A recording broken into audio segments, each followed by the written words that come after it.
Welcome to the Three Martini Lunch. Grab a stool next to Greg Columbus of Radio America and Jim Garrity of National Review. Three martinis coming up. Hey, very glad you're with us for the Monday edition of the Three Martini Lunch. Hope you had a wonderful weekend. I certainly did. Jim, I wish we had clear-cut good martinis today. We don't. Complicated, I guess, would be the first one since it's the Middle East. I mean, what else is it going to be? Also kind of complicated on the second one because Kamala Harris wants a debate, even though she's hiding for most of the campaign. But we'll get into that.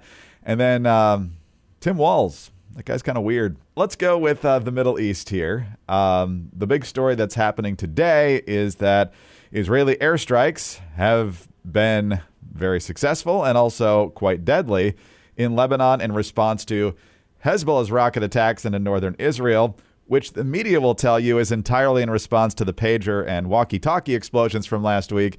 But if you're actually paying attention to what's going on, the Hezbollah rockets have been coming to northern Israel for a very long time. NPR, surprise, with the story that the latest death toll from the Israeli airstrikes is at 274, including women and children, more than 1,000 people injured. We don't have a death toll or an injury toll in northern Israel.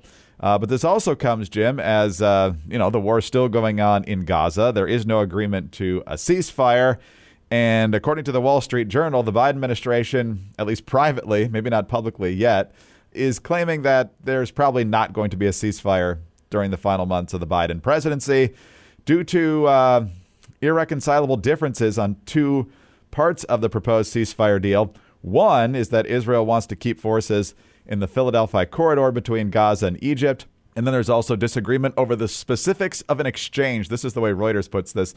The specifics of an exchange of Israeli hostages for Palestinian prisoners held by Israel. I'm pretty sure the sticking point is that Israel wants the prisoners to be alive when they get them back. But nonetheless, how are you reading all this? Oh, Greg, details. Taking this in reverse order. It came in a Wall Street Journal report late last week heading into the weekend. I don't think it got nearly enough attention as it deserved. U.S. negotiators saying that they will, Hamas will make a demand and they will work on the Israelis. The Israelis will come around. They will make the concession. And then Hamas will say, okay, and now we want something else. They can't get to yes with these people. And they're now recognizing, really, the hostages were taken in October. We are approaching 1 year, right? CIA Director Burns has been going to the Middle East regularly, month after month, attempting to work out some deal. And they keep going around in circles because Hamas is not a good faith negotiator. They don't really want to release these hostages. In some cases, they are being used as human shields. In some cases, I suspect that the abuse of them has been so terrible, Hamas has no intention of letting those folks ever see the light of day and come out and tell their stories.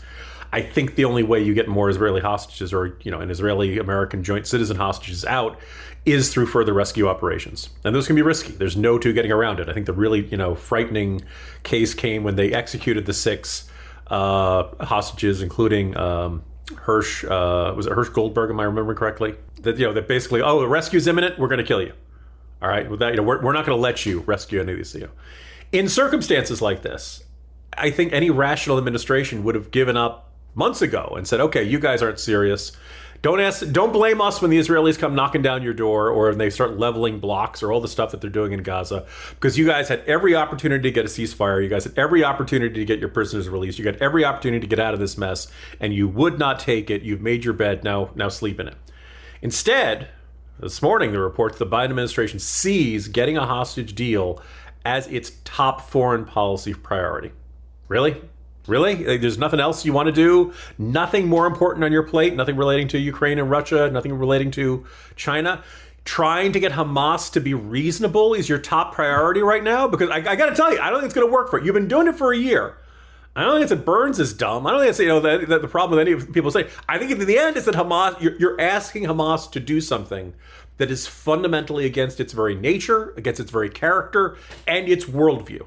Right? They don't want to get to yes. There is no carrot big enough that you can give them, and they don't seem to care about the stick. So every time they get hit with a stick, they say, "Oh, it's all look at how mean Israel is being to these children, et cetera, et cetera."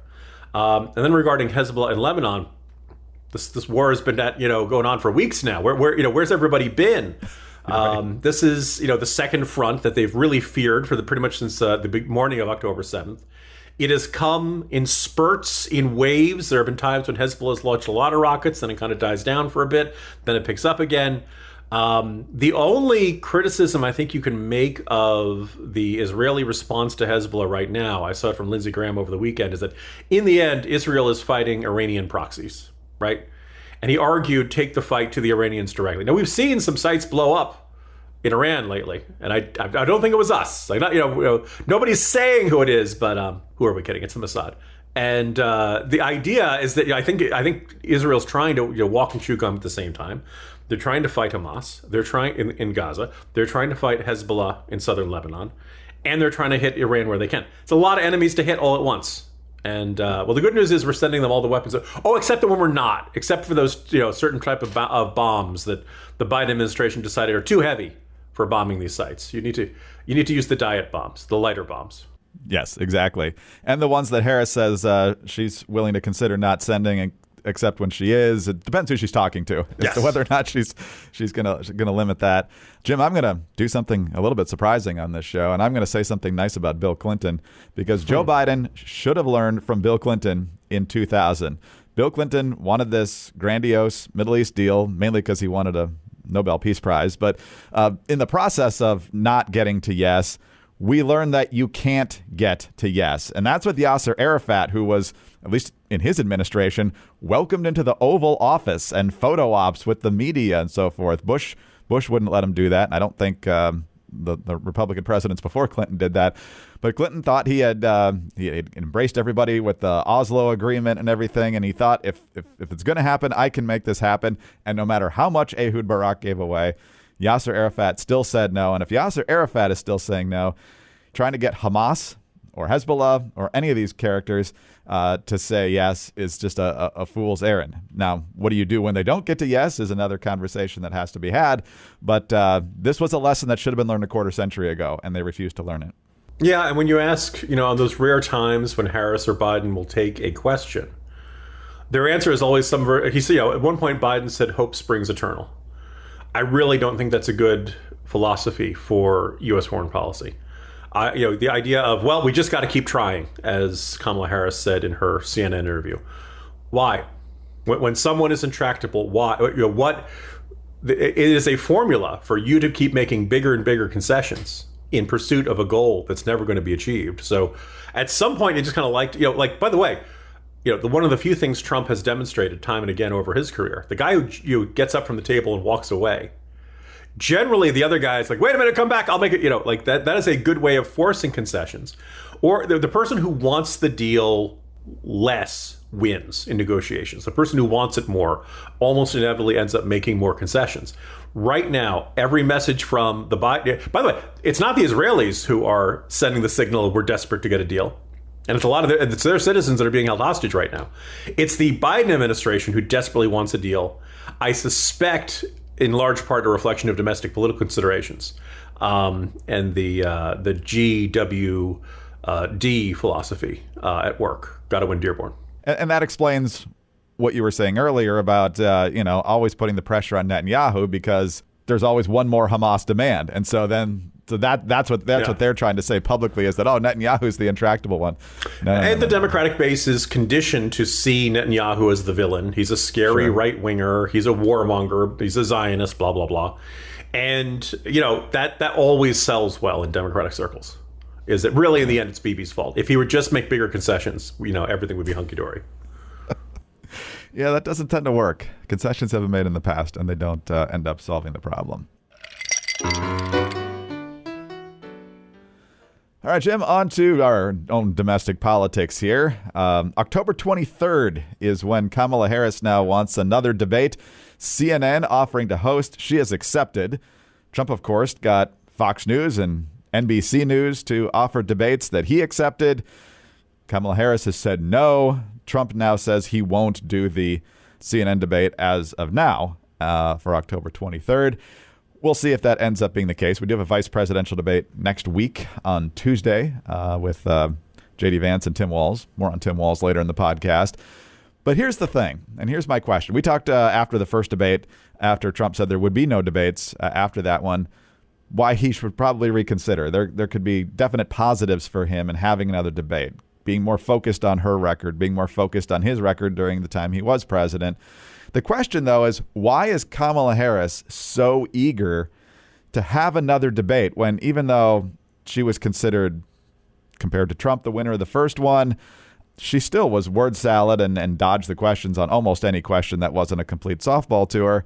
And she's running this campaign of kind of running out the clock, running on vibes and joy and all this nonsense. For somebody who's trying to avoid a lot of specifics and scrutiny, there's a risk factor there for her, too. So why is she taking the lead here when she seems to at least have a marginal advantage in some of these polls of running that risk and holding another debate? Well, Greg, if you look at the national polls, Harris has had a whole bunch of pretty good ones lately. But when I say pretty good, I mean like up 4 points, up 5 points. 5-6 is probably the upper edge, which is better. Obviously, you'd rather be that than be down. But as listeners know, you don't have a national popular vote to determine the president. You got to win 207 electoral votes. And in those 7 swing states, they're all basically a toss-up. I think Trump has an advantage in what they call the Sun Belt ones, Nevada, Arizona, and the West Coast, North Carolina and Georgia on the East Coast. And then upper Midwest, the blue wall states, I think Harris has got a nominal advantage there, but you can find a poll for Trump in Pennsylvania that looks good and stuff like that. So I wrote a corner post earlier today, and this came up. I did an appearance with Chris Wallace on Friday, and you saw a lot of Democrats saying, abortion is such a winning issue for us. You're going to see this is such a galvanizing issue for women. Even some Republican voters don't really want to ban it. They were just going on and on. I was like, well, if that's all true, why is this race a tie? And you look at, I think objectively, I think Democrats had a great convention. Protests weren't that bad. Everybody loved all the speeches, etc. They sent out exactly the message they wanted to send. Didn't get much of a bump out of the convention. I think objectively, Harris had the better debate. I think Trump really was angry and flailing and not, under control and on message. And Harris was delivering exactly the message she wanted, which was fluff, but nonetheless, it was the happy fluff she wanted. Little to no bump in the polling numbers, particularly in these swing states from after the debates. The Democrats are outspending Republicans by a wide margin. Trump is, let's face it, very erratic. You never know what he's going to say on any given day. I hate Taylor Swift and stuff like that. Harris is robotically disciplined in putting out the message she wants, and still the race is tied. So on paper, the Harris campaign keeps winning news cycle after news cycle, but the race remains the same. So what's going on? So I think this call for a second debate on the part of Harris may well be, we didn't press the button hard enough. It's like waiting for the elevator, and you're like, well, if I push it more, the elevator will hurry its way to get here. If we have another debate, well, now people will notice she's a lot better. And I think what it tells you that this is not what's going on in the election is not related to what happens in debates. It's not related to what happens at the conventions. It actually doesn't matter that much about the daily news cycle. This morning I was with Hugh Hewitt, and he talked about how bad the Oprah interview was for Harris. And it may well have been, but I don't think you're going to see that in swing state polling yet. I don't think enough people watched. By the way, for everybody saying, look, see, Harris is finally doing interviews. Yes, but somebody who spoke at the Democratic convention and endorsed her, that's not exactly meet the press. So I think the Harris campaign knows that it has stalled. And I think what at the core of it is that, as I mentioned, they're putting out the message that they want to do. I think the problem is it's the wrong message. I think that the more you go with fluff, the more you avoid formal press conferences, the more you give the happy, airy cloud haiku talk on what are you going to do about the economy? What are you going to do about high prices? The more I think a certain chunk of the voters out there, you know what? She's hiding something. Or she's a lot further to the left than she wants to admit, and that's why she's talking in such generic terms. I remember when she talked about price controls, and then poof, it disappeared. That there's this, I think there is a suspicion in the electorate, and particularly in those 7 swing states, that is not convinced on Harris. They don't love Trump. Otherwise they'd be supporting Trump. But they're not convinced on it, and I think it's because they've been running the wrong campaign for the last month. You talked about winning the news cycles. Kind of hard to win when you're considered the bad guy, even when the story is that someone tried to shoot you. So yes. once that's the framing, anything less dramatic than someone trying to kill you is probably not going to get spun your way either. So unless it's really dramatic of Harris tripping all over herself, it's going to be hard for Trump to win, at least the mainstream news cycle. It may well be that, Taylor Swift endorses Kamala Harris and that, she wins the news cycle. But then people go to the grocery store, or they go to fill up their gas tank, or they look at their market's doing okay. Maybe it's not the 401k statements. I've noticed in my neck of the woods of Authenticity Woods, Northern Virginia, a surprising number of restaurants that I knew have gone out of business lately. And look, this is a fairly recession-proof part of the country. So there's apparently a report coming out. The expectation is this year will show the highest number of homeless in the country ever. Is that a thriving, roaring economy? If that's the case, why is homelessness up so much? Is that related to the fact that housing, rent, and mortgages have, gotten so much higher? There are real questions about this economy. And the idea, again, like I grew up in a middle-class family, a middle-class household, and everyone was proud of their lawn is not the answer Americans are looking for. And I think that's putting, Harris just a little bit short. Our bad martini is actually looking pretty good today, Jim. We're only allowed to talk about homelessness when there's a Republican president. That's right. Yes. Yeah. The file footage used in the news reports they put it in a vault for 4 years and then they take it back out 4 years later. One other thing, you mentioned the swing states, and obviously you hope that elections are run as smoothly as possible. I have mentioned that even though I moved from Michigan to the D.C. area in the late 90s, in 2020, when the Michigan Democratic Secretary of State Jocelyn Benson sent out everyone an absentee ballot application so you could vote absentee potentially during COVID, my mother called to tell me that I still got an absentee voter application in Michigan more than 20 years, even at that time, after I had left the state and had been voting in Virginia ever since. But Greg, how did you vote in Michigan that year? Well, thankfully, Trump could have carried Michigan, Greg, if you had, all we needed was a little bit of fraud from you. One vote probably wouldn't have made the difference. No. But thankfully, my mother still lives there. Otherwise, who knows what would have happened to this application, because there's a state rep in the UP of Michigan named Brad Paquette. And this is what he tweets out because of a piece of mail that showed up at his grandmother's house for his mother. He says, "My mom hasn't lived at my grandma's house since she was 19 years old 45 years ago." And it's addressed to a woman named Cynthia Paulson. Her name now is Cynthia Paquette.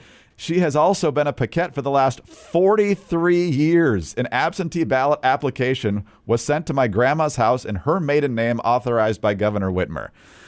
So, Jim, my math isn't great, but this is taking us basically back as far as like the 1980 election here, somewhere in that general neighborhood, if you're talking about 43 or 45 years ago. And so the voter rolls still clearly are a mess there.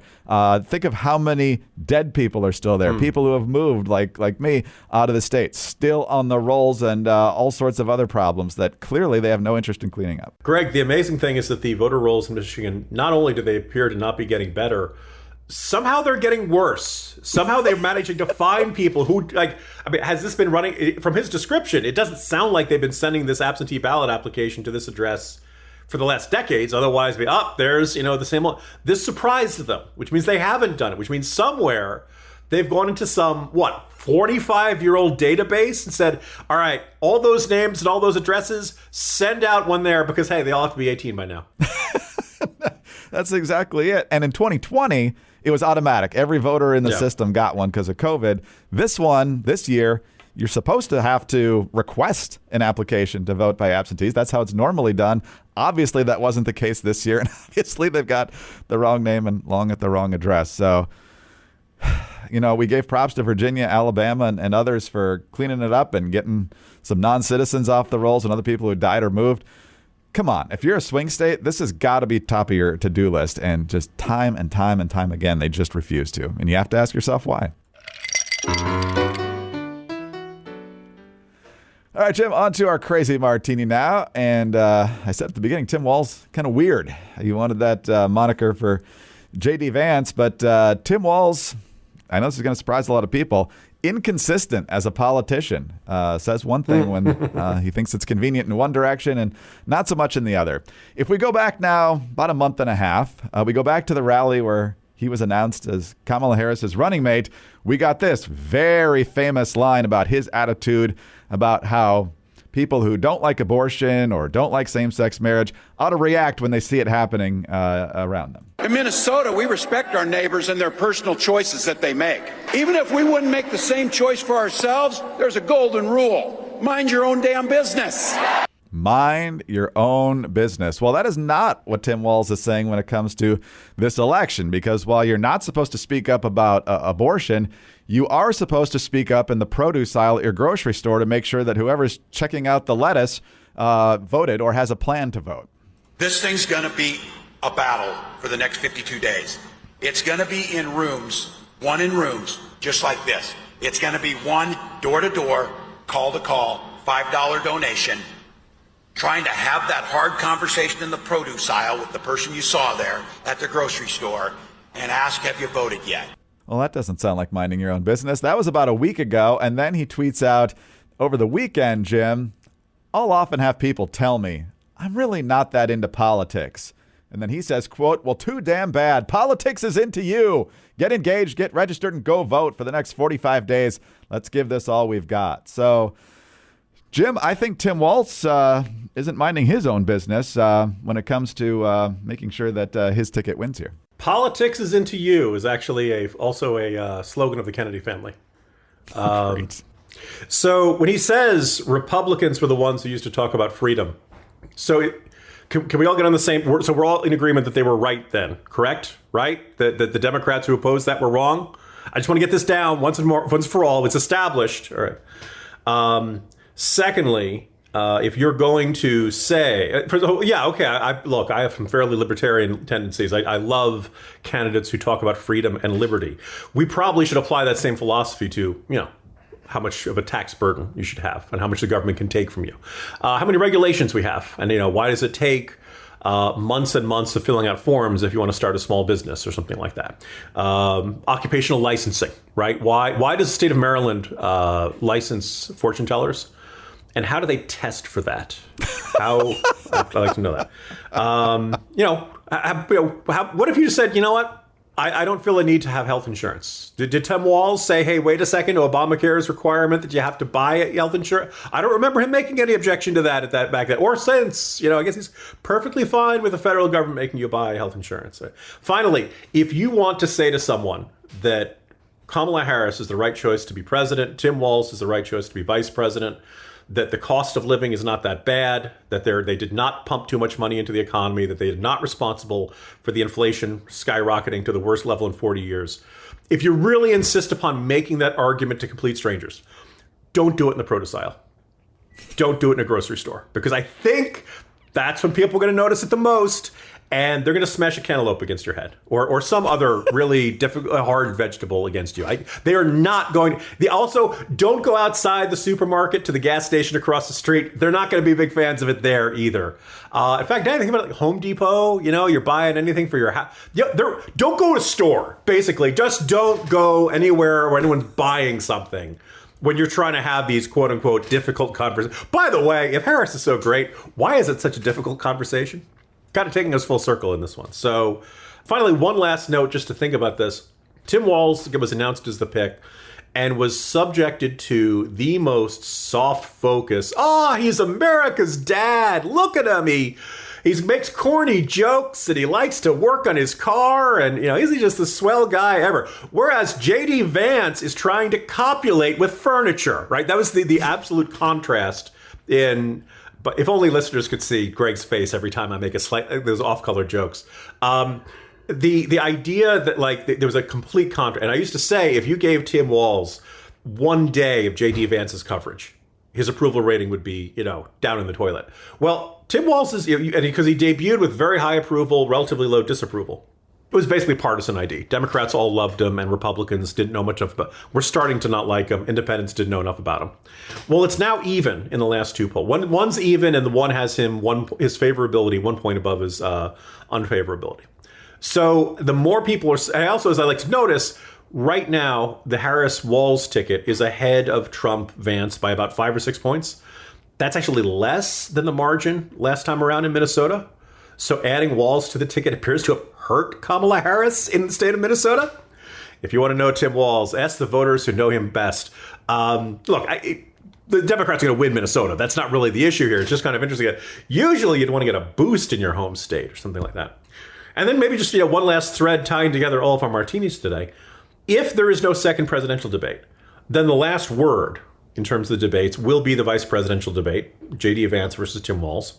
If you're the Harris campaign, do you want Tim Walz to be the last major message you say to an audience of tens of millions?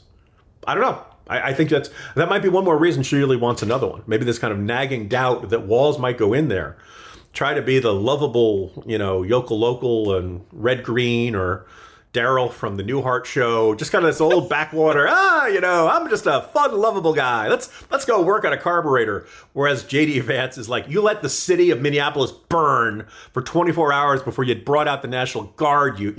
Like Vance might rip him to shreds. We'll see what happens. That maybe there's a little bit of nervousness in the Harris campaign, that Walz is not going to, go out there and, that the last major debate could end on a bad note for the Democratic ticket. No, I think that's right. J.D. Vance will not be distracted by crowd-sized comments, I don't think. And Tim Walz will be talking about the new way forward, not the last 4 years, which will give Vance potentially a lot of openings. And just to go back to what you said a moment ago about the media coverage, if Walz had one day of the Vance coverage, if J.D. Vance had taken dozens of trips to China, do you think there might be some deep dives going on in some of our larger newspapers and so forth to figure out exactly why he was there, how it was funded, etc.? You've heard more about the issues in Springfield, Ohio, which ultimately is a reflection of federal policy, not state policy, than you've heard anything about the various waste, fraud, and abuse scandals in the Minnesota state government over the last 8 years of Walz being there. Like, that is just absolute. Like, this is what this guy has done. We're not talking, you want to talk about, him a football, he was the defensive coordinator on that team, not the head coach. Okay, well, thank you for getting, you really went after his kneecaps on that one. What he's done as governor is most relevant to how he performed the job of vice president. And that's a target-rich environment. I wrote all this stuff as soon as he was picked, and very few people in the mainstream media have expressed the slightest interest in that. Yeah. And I can tell you that being a competent defensive coordinator does not make you competent as a head coach. We're learning that every single Sunday in Chicago. So for 3 years now. Jim, have a great day. See you tomorrow. Well, the experience of Todd Bowles suggests that eventually they get it after they leave your team. So, yeah. Jim Garrity, National Review. I'm Greg Corombos of Radio America. Thanks for being with us today. Do subscribe to the podcast if you don't already. Tell your friends about us as well. Thanks also for your 5-star ratings and your kind reviews. Please keep those coming. Get us on your home devices. All you have to say is play 3 Martini Lunch podcast. Follow us both on X. He's at Jim Garrity. I'm at Dateline_DC. Have a great Monday. Join us again on Tuesday for the next 3 Martini Lunch.